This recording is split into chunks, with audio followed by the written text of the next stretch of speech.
आपने पार्ट 1 देखा ऑप्टिक्स का, जहाँ पर हमने कवर किया question number 1 to question number 22। आज हम यहाँ पर डिस्कस करने वाले हैं क्वेश्चन नंबर 23 से लेकर के क्वेश्चन नंबर 45 तक इंपॉर्टेंट क्वेश्चन की series PHE 09 optics. Question number 23, an ordinary source emit light at 10 to the power 3k so that in this case spontaneous emission will dominate over stimulated emission। Question है कि एक ordinary source की light emit करती है 10 to the power 3k पे। अब आपको बताना है कि ये किस तरीके से स्पॉन्टेनियस इमिशन जो है वो डोमिनेट करेगी स्टिमुलेटेड इमिशन पे। आपको इस केस को शो करना है यहाँ पर। Question number 24, discuss the term accommodation and converging in the context of image formed by the human आई। पिछले वीडियो में भी मैंने आपको कहा था कि ह्यूमन आई से संबंधित कोई ना कोई क्वेश्चन जरूर होगा आपके क्वेश्चन पेपर में, और एक और क्वेश्चन ह्यूमन आई से रिलेटेड, जहाँ पर आपको एकोमोडेशन ऑन कन्वर्जिंग को एक्सप्लेन करना है, डिस्कस करना है, और किसके बेस्ड पे, ह्यूमन आई की बेस्ड पे, कि किस तरीके से इमेज फॉर्म होता है। Question number 25, what are Fresnel half period zone so that the area of each Fresnel half period zone is nearly the same। Question number 26 है, a parallel beam of monochromatic light is allowed to be incident normally on a plane transmission grating having 5000 lines per centimeter and the second order spectral line is found to be diffracted through 30 degree। Calculate the wavelength of the light and write stroke relation. यहाँ पर आपसे दो question पूछा गया है, और parallel beam of monochromatic light ये बहुत बार आया हुआ क्वेश्चन है, और हर क्वेश्चन पेपर में आपको, हर दूसरे क्वेश्चन पेपर में आपको ऐसा एक क्वेश्चन मिल जाएगा, और यहाँ पर आपको स्ट्रोक्स के साथ में रिलेशन भी बताना है। Question number 27, a thin film of a glass of refractive index 1.5 is inserted in one arm of Michelson interferometer. Calculate the thickness of the film if A shift of 10 fringes is obtain. यहाँ पर lambda की value आपको दे रखी है question के अंदर। मैंने आपको पिछले वीडियो में भी कहा था कि माइकलसन इंफेरोमीटर से एक ना एक तो न्यूमेरिकल क्वेश्चन होगा ही। आपके सामने न्यूमेरिकल क्वेश्चन आ गया। Question number 28, obtain an expression for shift in fringes when a thin transparent seat is introduced in the path of one of the beams in a double slit interference experiment. 29 number का question है यहाँ पर, ए plate of flint glass जिसका refractive index ये है is immersed in water. Refractive index आपको यहाँ पर भी दे रखा है। आपको यहाँ से डिटरमाइन करना है the value of Brewster angle for the light ray, जिसके लैम्डा की वैल्यू आपको दे रखी है wavelength. Incident on this setup for internal as well as the external reflection at the interference. जब आप ये क्वेश्चन सॉल्व कर लेंगे, इसके बाद आपको यहाँ पर ब्रूस्टर्स का लॉ भी बताना है। नेक्स्ट 30 नंबर का क्वेश्चन है स्टेप इंडेक्स फाइबर के बारे में। इंपॉर्टेंट है और बहुत बार पूछा जाता है। What is a step index fibre? Obtain an expression for the angle of incidence beyond which light will get refracted into the cladding material। What will happen if the reflective index of the cladding is higher than that of the core? अगर cladding का जो refractive index है वो ज़्यादा होगा तो core से, तो क्या होगा आपको ये भी यहाँ पर explain करना है। क्वेश्चन नंबर 31 है, draw the ray diagram showing the formation of coherent source by a biprism। State 3 important differences between the interference fringe pattern produced by biprism and Lloyd's mirror। Question number 32, discuss the role of core and cladding in optical fiber। Optical fibre में core और cladding का क्या role होता है। फिर आपको differentiate करना है स्टेप इंडेक्स फाइबर और ग्रीन फाइबर को, कि इन दोनों में क्या डिफरेंस होता है। After that draw the refractive index profiles for step index and green fibre.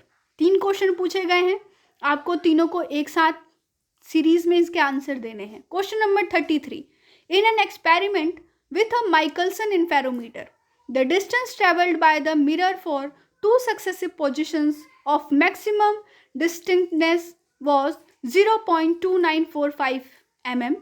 If the mean wavelength for the two components of sodium D line is 5893 m-meter, calculate the difference between them.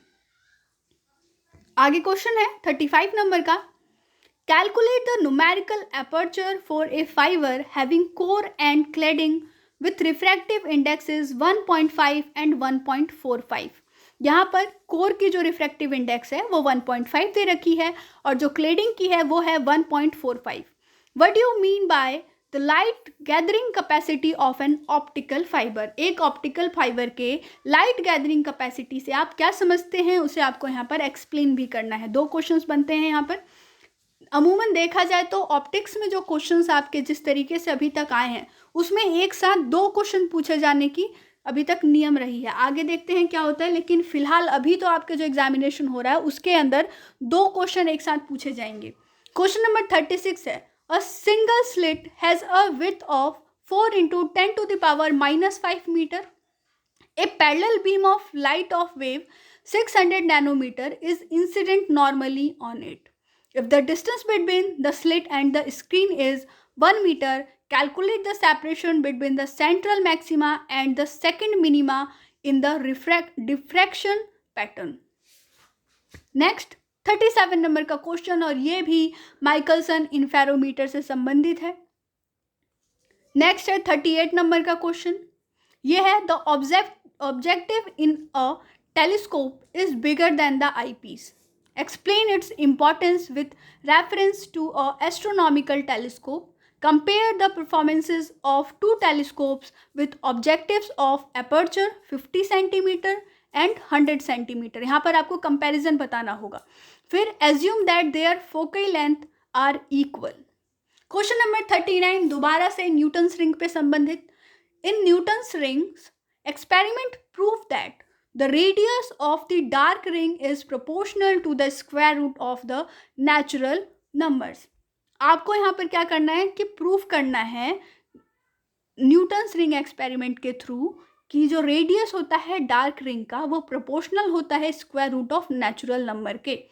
आप इसको proof कर सकते हो किसी number के through या फिर जो आपका फॉर्मूला डिराइव होता है उसके थ्रू भी आप इस चीज़ को प्रूफ कर सकते हो. आगे बढ़ेंगे 40 नंबर का question Young's double slit experiment के बारे में. यहाँ पर बहुत ही इंपॉर्टेंट और बहुत ही इंटरेस्टिंग ये एक्सपेरिमेंट होता है यंग्स का डबल स्लिट एक्सपेरिमेंट. ये आप कर सकते हैं अगर आपके पास PHE एटेल अगर आपने लिया हो तो आप वहाँ पर इस चीज़ के बारे में पढ़ेंगे. यंग्स का डबल स्लिट एक्सपेरिमेंट के बारे में आपने अभी PHE 9 में भी इसको हालांकि पढ़ा है. In Young's double slit experiment the slits are 0.2 mm apart. An interference pattern is observed on a screen 0.5 meter away. Wavelength of light is 5000 angstrom. Calculate the distance between the central maxima and third minima on screen. यहाँ पर जैसे third minima बोला है, fourth भी बोल सकता है, 5 भी बोल सकता है. नंबर चेंज होंगे, क्वेश्चन पूछने का तरीका वही रहेगा, पैटर्न में कहीं पर भी चेंजेस नहीं आने वाला है.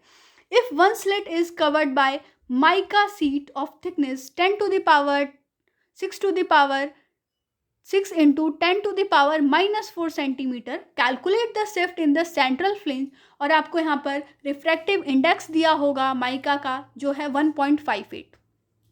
नेक्स्ट 41 नंबर का क्वेश्चन है discuss the spatial evolution of diffraction pattern from Fresnel to Fraunhofer class. 42 number का क्वेश्चन है स्टेलर इंफेरोमीटर के बारे में. Explain the working of stellar interferometer.